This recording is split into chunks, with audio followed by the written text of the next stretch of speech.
আসসালামু আলাইকুম। কেমন আছেন সবাই? আশা করছি অনেক ভালো আছেন। আলহামদুলিল্লাহ আমিও অনেক ভালো আছি। আজকে আপনাদের দেখাবো কিভাবে আমি ছোট মাছের রেসিপিটা করি। এটা দিয়ে যখন আপনি ভাত খাবেন, যার মুখে রুচি নাই সেও দেখা যাবে কি ২ থালা ভাত খেয়ে উঠেছে। তো দেখেন আমি নদীর কিছু মাছ পেয়ে গিয়েছিলাম এবং সাথে কিনে নিয়ে এসেছি। আর মাছগুলো এত সুন্দর ছিল আমার তো দেখেই জিভে পানি এসে গিয়েছে যে এত মজার রান্না আজকে আমি করব।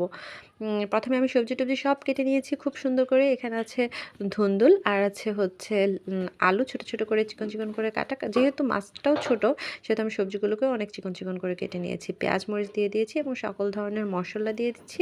এখন আমি তেল দিয়ে খুব সুন্দর করে মাখিয়ে নিব। আর মাখানোর মধ্যেই হচ্ছে তরকারির অর্ধেকটা টেস্ট। এই যে দেখেন এত সুন্দর করে মাখিয়ে নিচ্ছি তরকারি তো এখানেই হয়ে গিয়েছে। জাস্ট ঝোল একটুখানি ঝোল দিয়ে আমি এটাকে বসিয়ে দেব, জাস্ট তরকারিটা হয়ে যাবে।